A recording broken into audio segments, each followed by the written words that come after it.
Good evening, family. You're back again to another edition of The Journey 2020. I hope you all are having a great Friday evening, and hopefully we're going to have our guests arrive in a few minutes. To those of you up north who are still suffering under the cold and ice and snow and all that, good stuff, listen, just hang out with us. We'll try to warm you up and keep you warm with our discussion. And with that, just want to introduce myself. I'm Dr. John Robertson. I'm a clinical psychologist. And I'm here with my co-host, Mr. Charles Morse. And at various times I have him call him my partner in crime, but I won't call him my partner in joy. And I also want to just tip you a little bit. He kind of hinted me that he's in the process of writing a book. So Charles, I don't know if you were ready to talk about that, but I figure I'd just give you a shout out on that one. You know, the funny thing is, hello everyone, Charles Morris, welcome to the Journey 2020. I've been talking about this book for a while. Oh, okay. And it's, let me, Now, I want to say, since you put it out there in the universe, right. My belief is that it's going to happen. It has to happen. Okay. And I started with the concept of this book some years ago, and it started out this way. Mm-hmm. Now it turned to that way.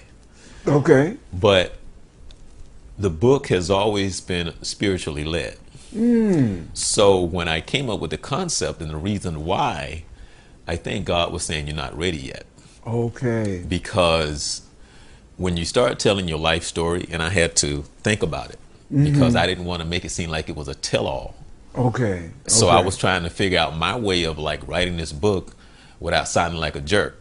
Oh, okay. And that was my challenge. Okay. Because I didn't want to put stuff out there and make it seem like, well, like I was this guy that wanted to tell my business. But the book is about my journey, and that's really what it's about. It's about my journey, and as I saw life as a child, as I grew into who I am today, and how God works with you, and how, not that and I'll say how it's supposed to be, and what I mean by that is we have the perception of that you come into this world and you're supposed to know. You have to take the journey in order for you to learn. So I talk about how I saw things when I was 18. Can you remember how you saw things when you were 18? Yeah. And so then I remember I'm talking about how I saw things when I was 30. Nothing like I saw it when I was 18. Right. But that's what the book is about. So as I talk about my relationships, and people have heard me say this on the radio show a couple of times. The book is called "I've Dated Some Jacked Up Women, so I must be jacked up too." So I love the title. And it's about, because people get confused when I say that. Yeah. And it's a lot about the challenges. But when I say jacked up, the term jacked up comes from understanding who God wants us to be. And I'm so far from that, that I can't help but be jacked up. Yeah, okay. So I'm trying to get as close to that line as God wants us to be. Right. Okay. So that's what the book is about. So when I say I'm jacked up, I'm jacked up because of who I am in the flesh. Okay. Trying to struggle. Not trying to struggle. Struggling. Trying to get myself right in a righteous way to be the person God wants me to be. It's about my journey. And about the wonderful women who have touched my heart, who have educated me, who have led me down this path of the person who I am. So that's what the book is about. All right. And I think it's apropos, and just before we move forward, I just want to introduce you to our guest this week, and that is Ms. Claudette Monroe. And Claudette is a member of the National Council of Negro Women, the Orlando section. Yes. Okay. And one of the folks who I have to call a friend, but I've never gotten a chance to really talk to her about the National Council, the work that it does, how she became a part of it and the relevance of it today. So, Claudette, welcome to the Journey 2020. Thank you. And I just wanted to say I just learned in doing a little bit of research on the council that it was founded by Mary McLeod Bethune. Yes, it was. Which was a lovely a surprise, especially since one of our premier institutions just down the road is Bethune-Cookman College. Yeah, college. University. Yes, Okay. You have to use university now. There you go. There you go. And then also that Dorothy Height had been the executive director for many, many years. Yes. You know, and so it was a bit of an education for me, and having you here, you know, on the show just gives us a wonderful opportunity to be able to talk a little bit more about it, you know, et cetera. Okay. So with that, I wanted to just start off by asking you, firstly, how did you get involved with the National Council of Negro Women? Well, ironically, I got involved because of my sister, my twin sister. She was very active in the sorority Delta Sigma Theta. Okay. And some of her sorority sisters started talking about trying to reestablish NCNW Greater Orlando section. And they told her about NCNW. And so she went to the meeting. Well, she was going off to medical school. So she was like, sis, you're in town. So why don't you take my spot and see, you know, how you can get involved in... Okay, my question is, were they supposed to know it was you or her? Oh. Well, we're fraternal. So ironically, we are fraternal. She is 4'11", I'm 5'7". Oh my goodness. Okay. Totally different difference. Okay. But yeah, ironically, because even one of the members who reestablished NCNW says, yeah, you got involved because you're your sister. Okay. Yeah. So they told on you. Yeah, yeah, they did. So I just started going as that quiet member, trying to see what it's all about and everything, and realized there were quite a few significant women who were involved in NCNW beforehand. And they wanted to reestablish it. Like Mercedes Clark. Yes. Mercedes Clark was involved in NCNW, and Ms. Felder, Vicki Felder, who's an educator as well in Orlando. She was involved in NCNW. So they wanted to reestablish. They're like, no, it existed before. We had it before. And so we were trying to just bring it back and everything. And so we were just trying to still make it a name in the community, because NCNW is huge on quite a few college campuses, but we don't hear about it as much as an affiliate, you know, chapter as much and off campus. Okay. And that's one of the things I think NCNW is trying to bring back their name, because they realize a lot of women get involved in the sororities, but NCNW is combined with all of them.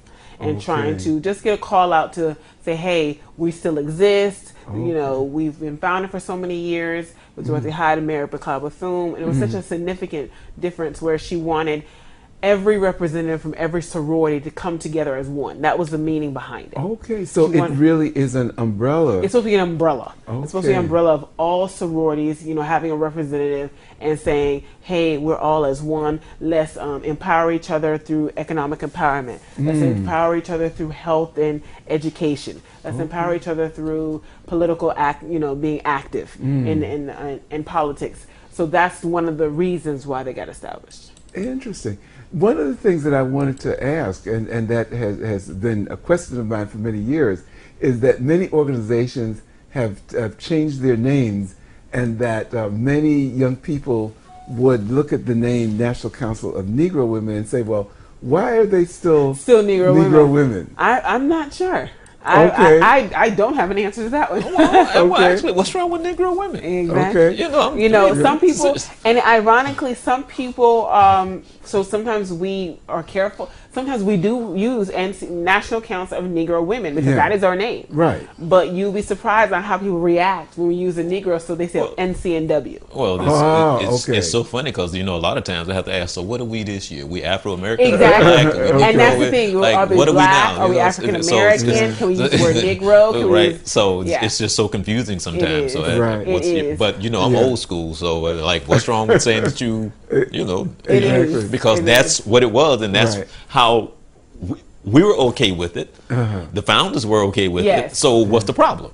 Well, you see, and my surmise had been that it was a conscious strategy to not change the name. Exactly. You know, they've never brought up to say we should change the name because of the times. It's been established as Negro women, so they're just carrying on the tradition. Right. You know, despite the fact how society has changed. Okay. Because we realize that, you know, every year that comes up, especially around Black History Month, are we going to say African American? Are we going to say Negro? Are we going to say Black? You know, why are we saying African American if we're not from Africa? It comes up every year. Every year. It comes up every year. Okay. I hear it. Well, following up on that now your membership is open to anyone or any woman, you know, who would like to join and be a part of. It's just a collective effort of women, a collective whole who wants to take part in the community, not be part of a huge, massive organization, and still make a huge, significant difference. You know, sometimes we don't realize the little things that we do make a big difference. And everything. And I know 1 year they have this financial literacy workshop that, and they fortunately were able to get the backing of Commissioner Samuel Ings, and they had an all-day workshop just educating the people in the community, and it was for free. You can talk about home ownership, you can talk about mortgage, you can talk about saving, and in the end, a lot of the people in the honors were helping out each other, and they didn't know it. You know, so that was one of the wonderful things, that being a part of NCNW, we got to, you know, be a part of that as well. To be a part of. One of the things that I remember about NCNW and Dorothy Height was that in the early civil rights struggle in the 60s, that your executive director, Dorothy Height, was the only woman that was included in the inner circle of the civil rights leaders. And as we look at Dr. King's I Have a Dream speech, she is the woman that is standing there. And in her signature hat, if I remember correctly, you know, and she was known, you know, for that. So NCNW has been a leadership organization from the beginning and remained throughout. And because many times Dorothy Height is known for being a Delta. You know, she's very known for being a Delta, and she's one of the, you know, the founding one of those established members of being a Delta. Because I know I don't try to tread on too much because I'm not a Delta. So but, Delta, just know that you got a shout out. Yes, you got a shout out. You got a shout out. But I know from, you know, my sister talked about it, you know, how they honored her, and especially when she passed, it was such a significant honor that they gave to her, and what NCNW did as well, because she was just such a prominent figure in the African American community. You know, she was a quiet but a powerful figure. You know, it wasn't like she was outgoing, but she did it very gracefully, and she did it with poise. And so that's what I think a lot of women honored her so well.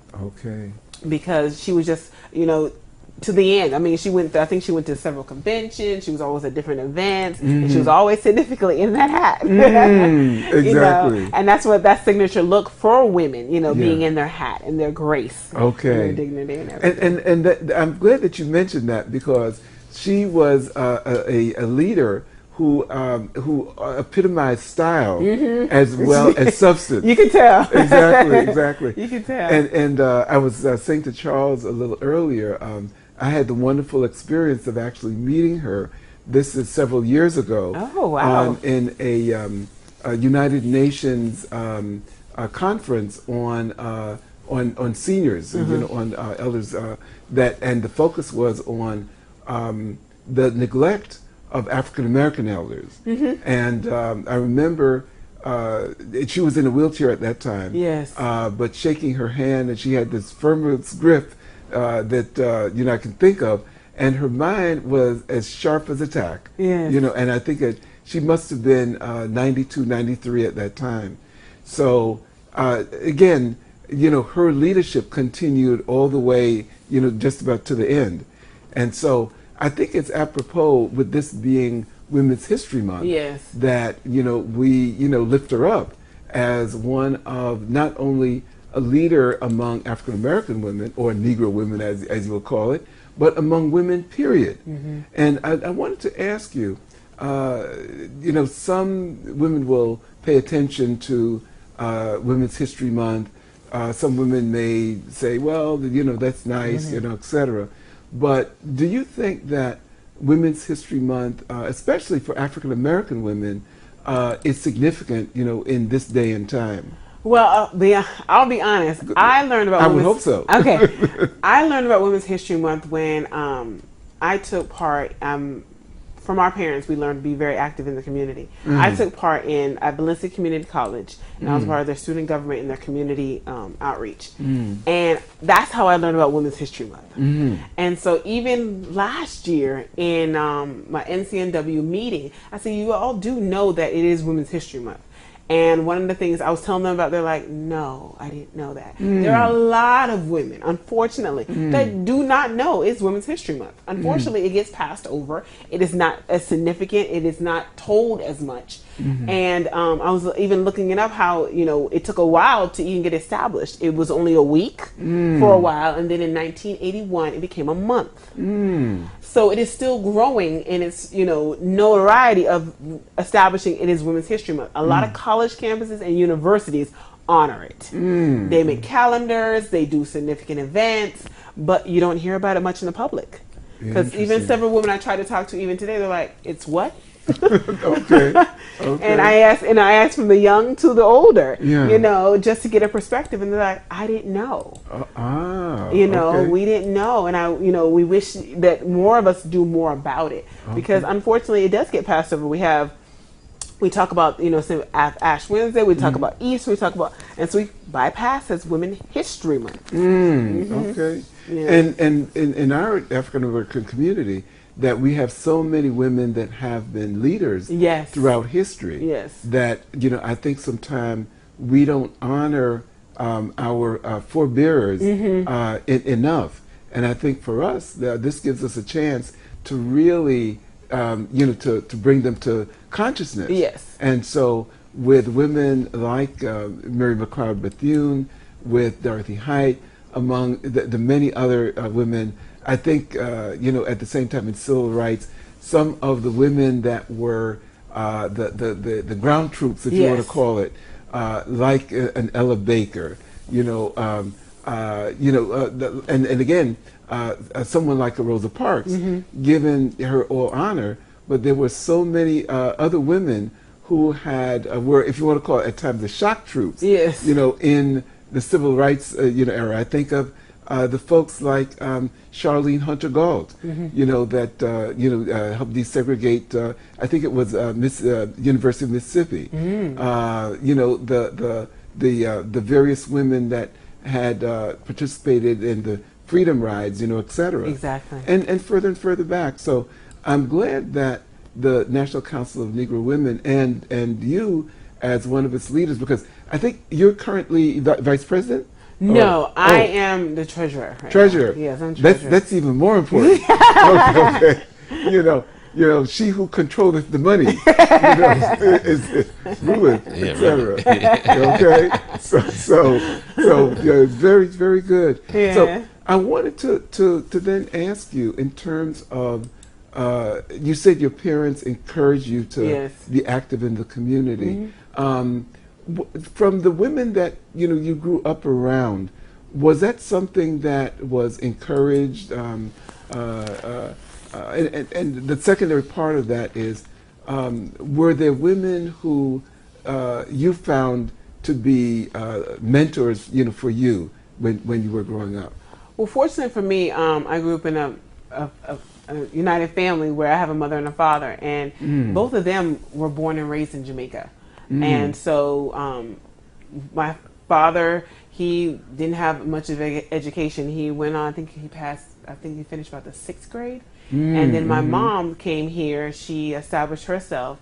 She did a few jobs here and there, and then she started getting an education. So she worked on the AS degree, and then she went and got a bachelor's in nursing. All right. So she came. Both of them came from another country. Yeah. But they saw that they taken part in not just being active in the community, but just being a person who gets along with their neighbors, a fellow friend, and takes part in church and things like that. And so they got us interested in several things in the community. And that helped us span into getting to know other people. Okay. And that's what helped with a lot of things.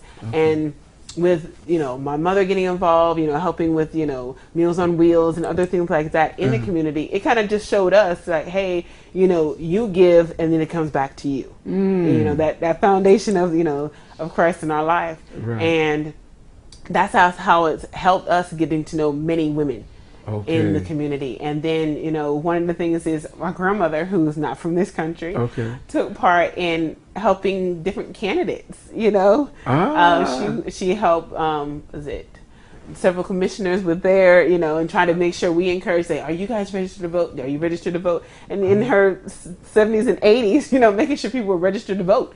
Now for a woman who's not from this country, she encouraged it, was there, Right. That's a big significant thing. And then, but in the Orlando community, we started to get to know other people. We were involved in the Ivy Lane community, and we got to know we traveled and got to know, meet the Governor Childs, and we got to meet other ones. And then being a part of the church, that's where you get to know quite a few. That's where you really get to know quite a few, because some end up being politicians later on in life, and sometimes they go to the church first, or they start, getting to know the people because of the church. It's a larger body, right? You got a captive audience right there, and so you start meeting your politicians in your neighborhood. You start meeting your city commissioners and everything. You start getting comfortable with, okay, what does he do? How do I get involved? And what does that person do? And I think that's what makes it so significant. And sometimes there are people who hold office, and there are people who are the trailblazers behind it. And, there's one in Ivy Lane who does the Village House program,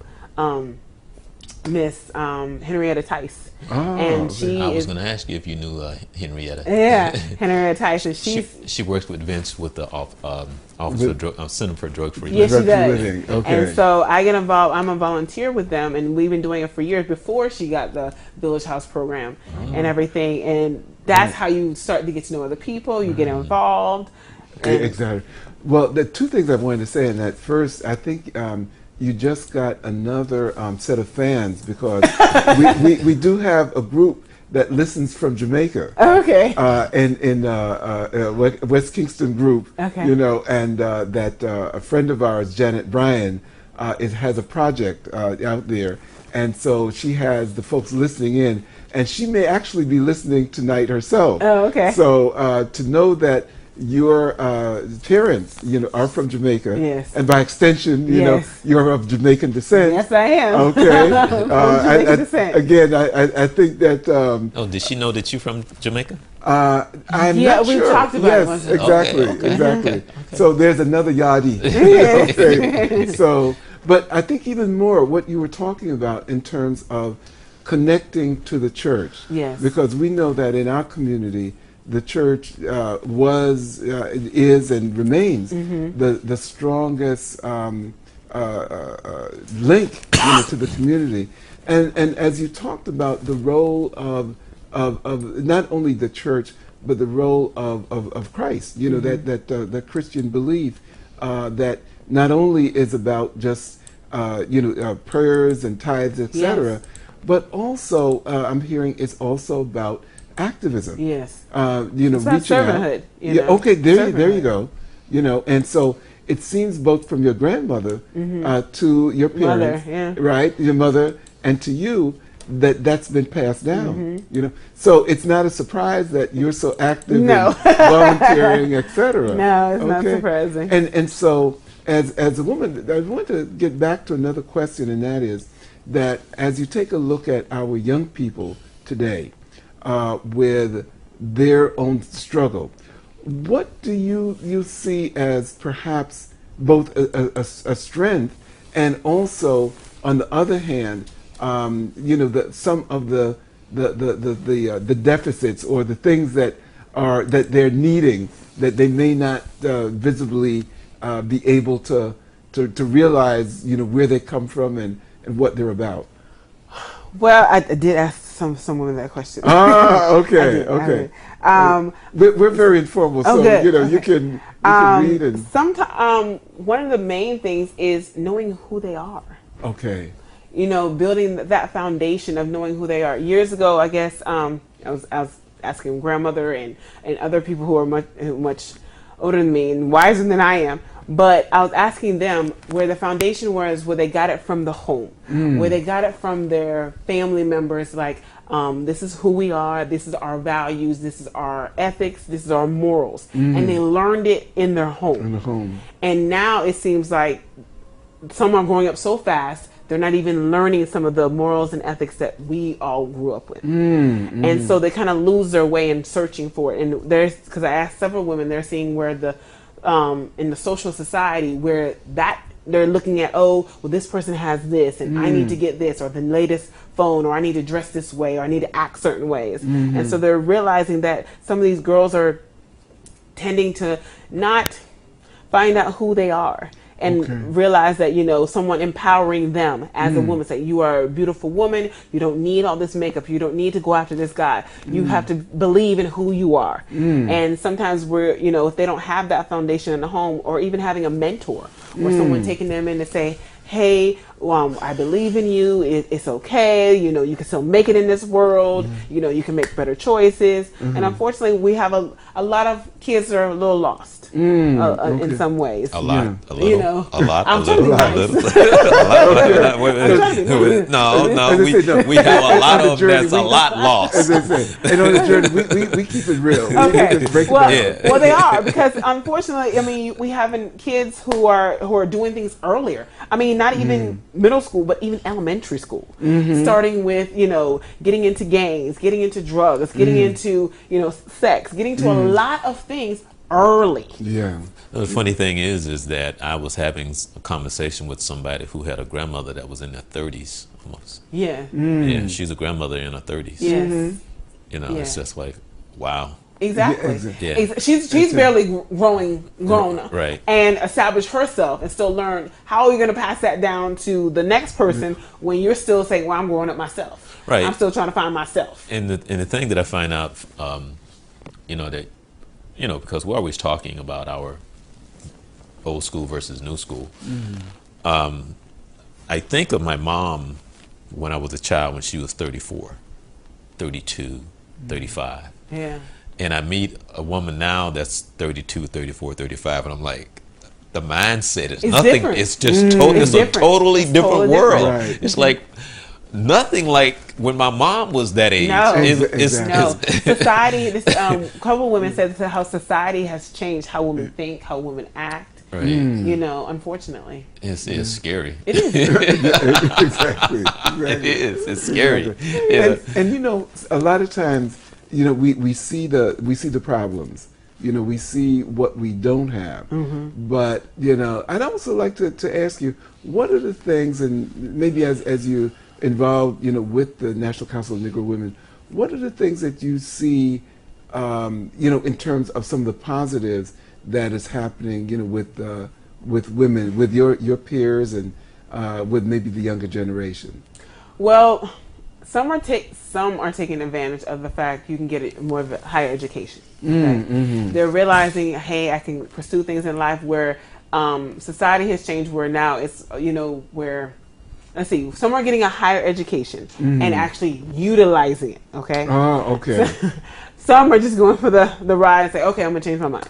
Okay, I'm gonna do this. Right. Okay, I'm gonna do that. Right. Where we're still behind in is establishing jobs. Going, some women are rising to the top even and faster, but they're not getting the pay for it. Okay. Right. Okay. We're still struggling on that aspect of it. Oh, okay. Even women, I know now the big push is trying to get more women and young kids, and even kids of minority in science, in history and math, and so that's why they're having those big push of STEM projects and engineering, where they're trying to encourage them more and more by getting them involved in projects. Where a lot of colleges are trying to do projects or even robotics. We're trying to get more and more kids involved in those things. You say, oh, this is cool, this is something you can do. And even I know I just saw it on the internet where they're getting rappers and other to get the kids involved by you supporting it. If the kids see that sometimes you support it and you know behind it, hey, then that means, oh, this is gonna be cool. Because sometimes if another friend don't say it's cool, they don't think it's cool. Right. You know, and that's the thing. I recently was asked to go out, and actually one of the persons that I tried to get to come on the show was from the Links. They do a lot of work in the community, and she promised me that she would come on some months because I would love for her to talk about what they do. Right. But I was asked to go out and videotape and take pictures of some of the kids that they brought in. They were talking about it's the robotics, but it's let me see what's the term for it. It's surgery. It's surgery. Okay, and and you use the robotics because it's just like you can do this little incision where you used to have this big cut, and they could do all this surgery now. And so what they did was they brought all these kids in, and they went up and they were able to go through the simulators and actually do this surgery and stuff like that. And those kids were fascinated. They were like, oh my God, they were it was like Christmas time for these kids. And it's such a good experience out there in celebration. And these kids went through that, and they let them go in and play and go through it, and all those kids was like, I want to come back. I want to do this some more. So they was really fascinated by it. And there are programs out there like that. I know my sister, you know, we stayed involved, and she stayed involved in her college. My sister, we were counselors at a medical camp for youth in actually North Carolina, and just encourage the youth to keep involved in MAHEC. I don't know if you ever heard of it. It's in North Carolina. It's a program that they have up there. Go ahead. No. I'm sorry. All right. But it's a program that they have up there, and it was significant where my sister graduated from the college. Is the Western Carolina University. She graduated from the college. We came back 7 years. Every year, every summer, to spearhead that program during the summer to get kids in Western Carolina involved in the medical community, and to keep them involved by, you know, once they do the middle school stage and they do another program to stay involved in high school, and they can get a scholarship, you got to go on to college. And it's trying to get the kids to keep their, you know, interest. It's trying to keep their interest, but it goes to show they're trying, just like what Links is trying here, and you know other programs try. We're trying to keep the kids' interest in the medical field, in engineering, because there are so many jobs out there. There are so many opportunities out there, and sometimes there's scholarships out there. We just want to keep the kids involved in it. You know, to take advantage of it. One of the things I wanted to ask you, as you're talking, listen, you know, when Charles and I get going, you know, we can really, you know, have a thing here. There's been this initiative that now has got national exposure. Of what is it? It's called. Was it the not sign across Bossy? I don't know if you've become familiar with. There's a wide range of folks. I believe Mrs. Obama is involved in it, and it ranges across the political spectrum. The idea being that many times girls tend to be reluctant to be leaders, or when in leadership, tend to be perceived as quote unquote bossy, you know, et cetera, et cetera. And one of the things that I want to ask you is that in you know, in the you know, National Council of Negro Women, if there are your programs are addressing that, or are there things that you would feel direct themselves towards encouraging girls to become those leaders, to become let's say in engineering or science, etc., to really not feel that they have to step to the back behind the boys, or to become more quote unquote feminine as they pursue their interests? Are there things like that? Well, we try to do the our youth group to encourage those girls and everything, but unfortunately with society, these girls are interested in phones, these girls are interested in their friends, and that's where we're losing a battle, unfortunately. You know, once they get older and they get very easily influenced by other kids, and they make that one wrong choice that messes them up for sometimes opportunities, simple opportunities, or their attitude. Even their attitude can deter people from choosing them for one program. And they don't realize that one program could have helped them with another situation, or could have helped their families out. And they don't realize if you just change your blessed attitude. I can see from that you've been there, you know, and being a teacher, yes. Right, yes, okay. Now, it's funny that he asked that question because my question was kind of similar, but a little different. Okay.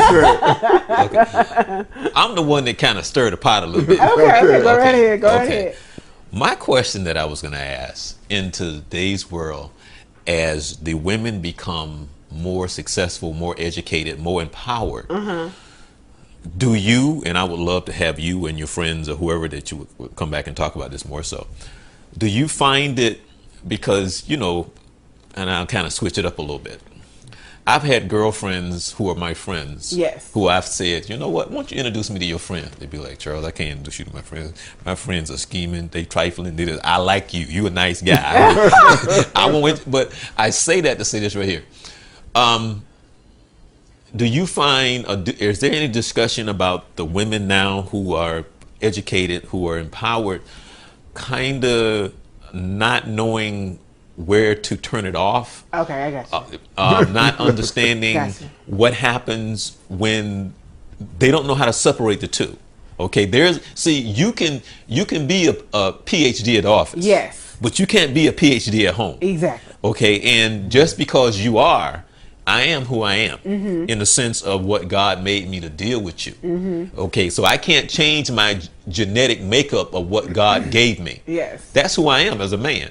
So when you don't understand it as a woman, is there ever any conversation among your peers and among your friends about where women started when women was more about being at home and they were not out in the workforce? So, and now that they are out there, and I ask you this personally, do you think that maybe also one of the reasons why some of them are single, because they can't put it in the proper place? I know that's a loaded question. It's a huge question. Yeah. You got several in there. Yeah. So you got several in there. Okay. I'll start with the first one.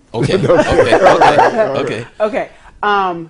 Women do have, I'll say this, women do have this persona, unfortunately, when they get to a certain level of leadership, where it's like, oh Lord, okay, it's a black woman or it's a woman, period. Sometimes, you know, they try to establish themselves, and so they're more bossy, or they're more demanding, or they're more dominant, because they're going to hold this role. No one's going to take this from them. Because there's so many years, so many women have fought for so long and been pushed over, pushed to the side, and unfortunately, a lot of women are like, no one's going to take this from me. So it's almost like sometimes we tend to, I don't know, we end up pushing people away or forgetting how we got there, and so we take on this role, we have this persona, and then some people don't want to work for us or don't want to be around us because of how we are. But yet there are some women who know how to establish themselves, be a great leader, and still be a great friend.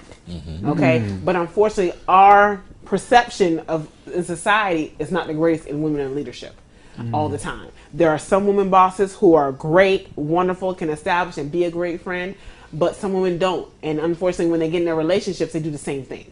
I do it that way. They do the same thing. But I can't say that for all women. Of course. Because there are some, because I'm trying to climb the top myself. And some women, and then I realize as I'm climbing, you know, thank God that, you know, have a good foundation, you got to learn to humble yourself. There is sometimes where God will teach you that while you're climbing, you're going to come back down there sometime. Right, exactly. And you will have to learn. You're going to be around those other people who helped you go up there, and it helped you stay there, and helped you climb back up. And you're going to have to remember how you got there. Okay? But there are a lot of women who forget that. Okay. And sometimes they go through those challenges or they go through those relationships and they're like, you can't do this. You can't be this way. But like, this is who I am. It's how I established myself. This is how I've got to the top. But as we learn from a lot of significant women, even from, watching Oprah or other people, like, you can't climb all over people and don't think you're going to burn some bridges. Okay. You got to realize that. The way you treat people, sometimes you're going to burn some bridges you can't put back together. Right. You got to realize that. But some women want to hear it and some women don't. Let's put it that way. Yeah. Well, do you find that there's a generational difference, with that? Yes. Okay. Yeah. There is. Yeah. There's a huge generational difference. Okay. You want to just talk about that a little bit? Yeah. Okay. There's a huge generational difference.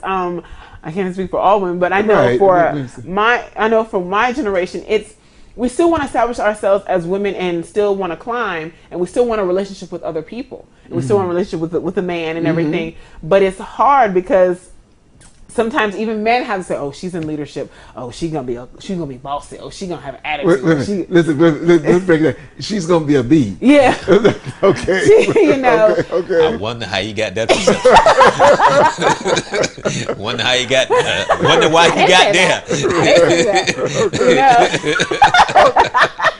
Like I said, we keep it real. Yeah, I'm just saying. Be like, when he walked in the door, he didn't have that perception. But go ahead. I know, right? Yeah. But unfortunately, and so it takes us even the women, because even ironically, even today, I was watching the show where they even asked on The View, do women play games in order to establish a relationship with a man? We all do that. Exactly. Right. They said that. But we all do that. That's by nature. I mean, that's something you do naturally. Exactly. Yeah. But the thing of it is, as women, we still have to. I don't know. It's women has changed over the years. But you know what? I will say this right here, and this is what I was saying. I said this before in the show, right? When God made man, when He made Adam and Eve, nothing has changed. No. So it's nothing has to change. And when I meet you, you're a girl, I'm a guy. Yes. That's going to always be. Yes. Nothing has changed since the beginning of time. That's it. You start with a hello, hey, how you doing? That's it. There's nothing that has changed since the beginning of time. No. Hey, how you doing? Hey, my name is, hey, yes. That's it. Yes. And if I'm interested, I'm interested. If you're not, you're not. There's nothing else other than what's in your head. Right. Right. Well, and I think that's a good lead. I guess they don't want to be, I don't know. I guess some women, after a point, after the hi, hello, they're like, oh, okay, I hope you don't try to change me. I hope you don't try to, because I'm a woman in power.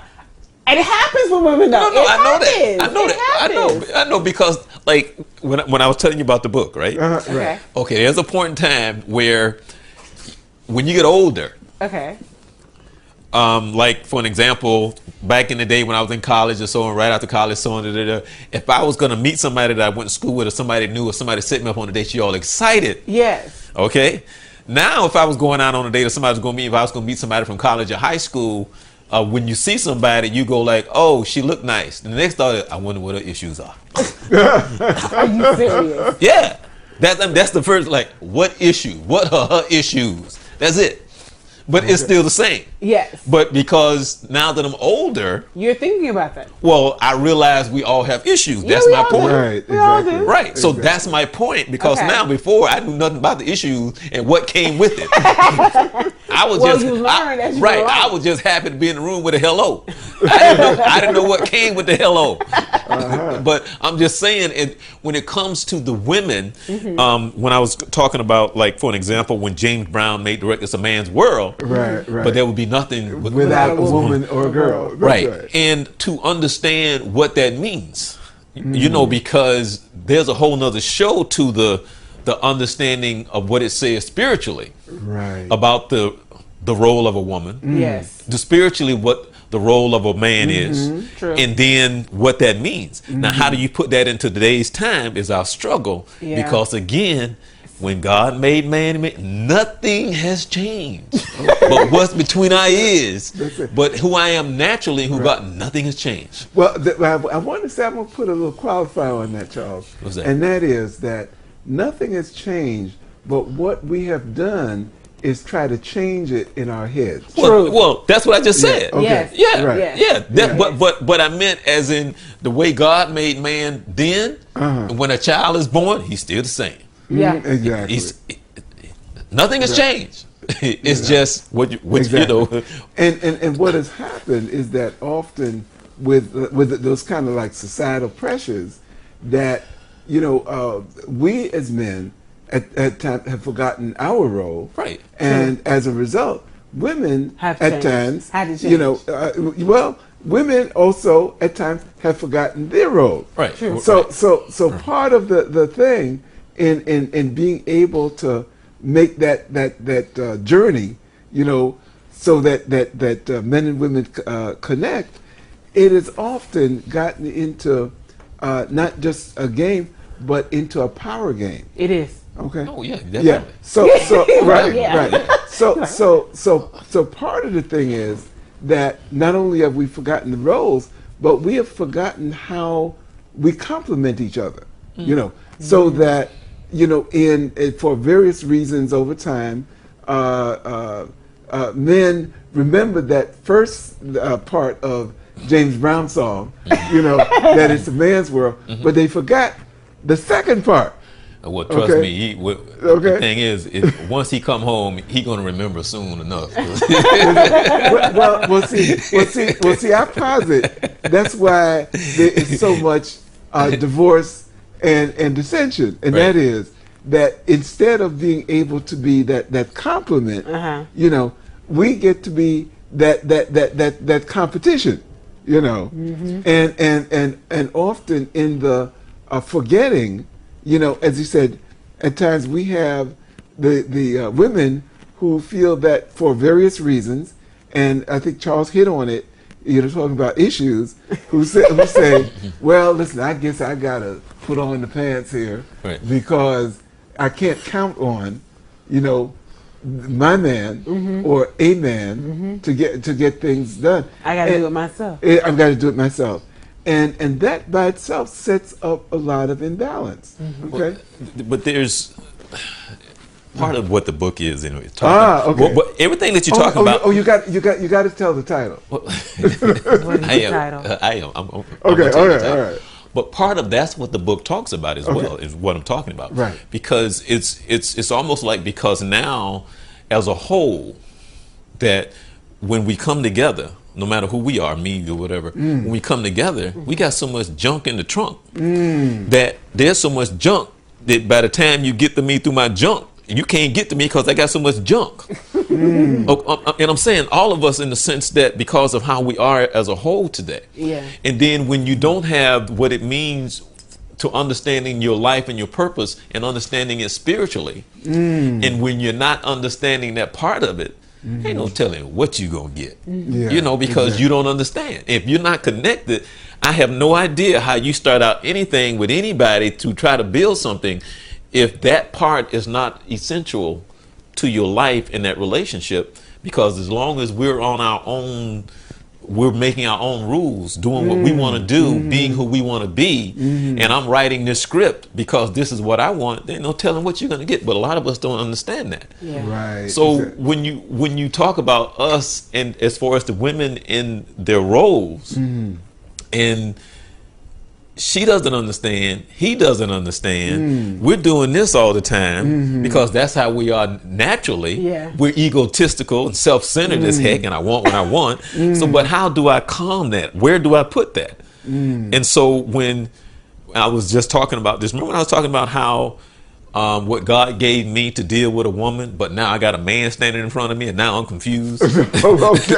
I'm totally confused because I know how to deal with a man standing in front of me, and what God gave me to deal with as far as a woman, that's not what I'm looking at. I'm looking at, now I'm confused. I'm like, how do I deal with this? Because this is coming at me because I know how to deal with something coming at me. Right. By nature, I know how to knock it out. Right. If you pick up something, hit up inside the head, I naturally know how to do that. But to deal with a woman and what God gave me, that's not what's standing in front of me right now. I'm looking at something that got 3 heads and like, what did you just say? In the tone that you just said it to me. So, as a man understanding how beautiful women are and how great God made women and what you are, because I always say this, without the foundation, without the woman in the black community, where would we be? Exactly. Who would we be? Yeah. They have kept it together. Exactly. They are the ones that, why we here and being the success that we are, whatever reason, we have been broken down. Exactly. But the other part of it is that a lot of them don't understand the power that you have in us and what God gave me to give you. In the part where she had to put on the pants, this is what I say to all my friends, and this is part of what's in the book. The book is called "I've Dated Some Jacked Up Women, So I Must Be Jacked Up Too." But, all right. But oh, wow. All right. That's why I said we had to give you what the title was. Okay. But the thing of it is this is what I always say to my women friends. We talk all the time, and this is what I say. What do you say? Your job is to suit me up. Okay? That's what your job is. Your job is to put that cape on my back, that S on my chest, so when I walk out the door every day, I'm like, dun, dun, dun. But the problem is, so many women act like kryptonite. And that's what the problem is. And so as hard as it is, as broken as I may be, you can't tell me as a man I don't want to be a man. I may not have had someone to teach me. I may not have seen it, but it's in me.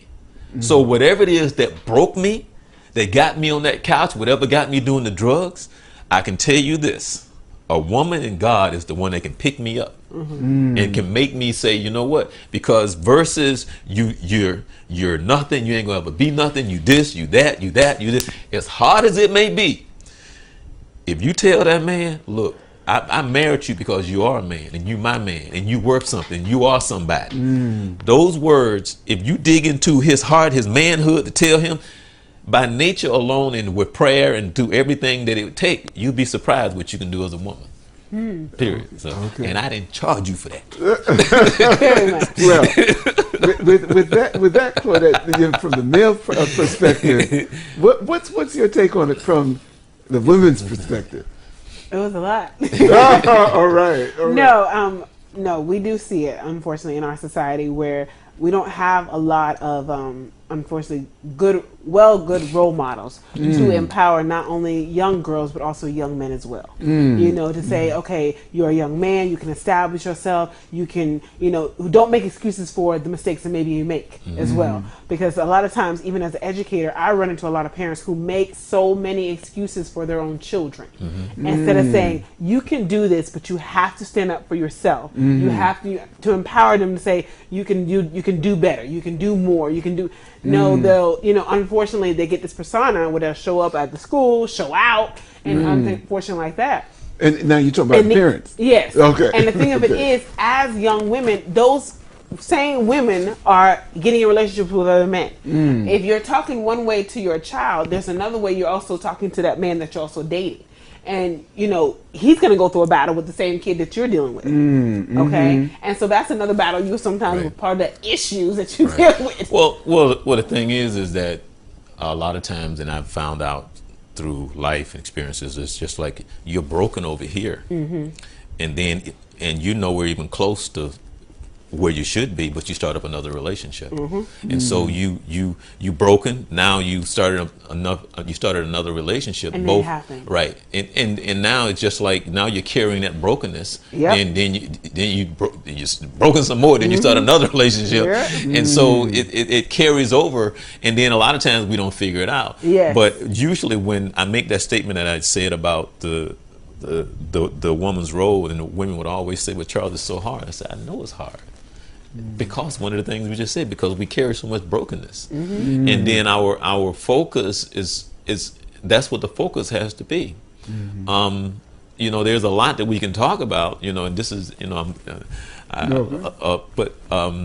I would love to have a discussion with some ladies and bring some friends back, but part of just talking about who we are, because a lot of times the perception of what women have about us is not really who we are, because there's a lot of things we do, and this is one of my favorite sayings.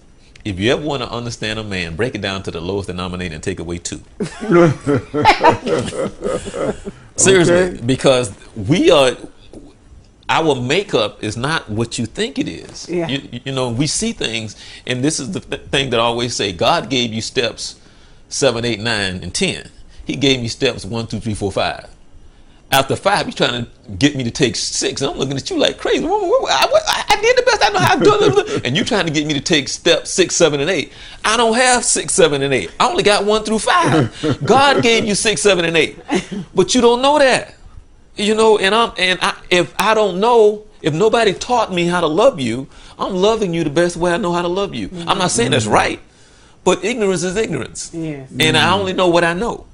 I can't give you something that I don't have. So then again, I turn around and look at you like, why you with me? That's it. But you know, one of the things that, as we're talking about, you know, the roles and trying to figure out, you know, how to heal some of these issues and some of the baggage that we have. I want to go back to the council a little bit, and that is one of the things I also learned is that you all were very involved in the Black Family Reunion. Yes. You know, and as a major project. Which one? And No, there's okay. a Black Family Reunion that I started looking Right. at it too. Which one? No, not Tom Joyner's Black Right. Family. Right. No. Okay, no. There's So no talk answer. about Which No. that. Talk about NCNW. Okay. No, I started reading about it too because I didn't realize it as well. Because there's a black. I don't know if did you look it up? Yeah. Okay. Because I was learning about it as well, so I didn't know if you looked it up. Yes. Yeah. Okay. And did you want me to talk about it? Yeah. Or? Because Okay. I was still learning about it too. Because all I knew about was Tom Joyner's Black Family Reunion. Okay, we got 3 minutes. We got 3 3 minutes. minutes. Okay. Okay. Well, really quick. Well, a couple things that I found out was that the NCNW, National Council of Negro Women, this was in 2010. There had been other Black family reunions, but as a part of trying to recreate the village, you know, again, advertise, I want to call it, or put the word out across the country that Black families, you know, would dedicate I believe it was a weekend of coming together in family groups, that they would focus in on beginning to reconnect, you know, the families that had been apart, families that had not connected with each other, etc. And it was, and the aim was to bridge some of those gaps, to let the Black community know, because one of the things that has been talked about for so long is the brokenness, you know, of the Black family.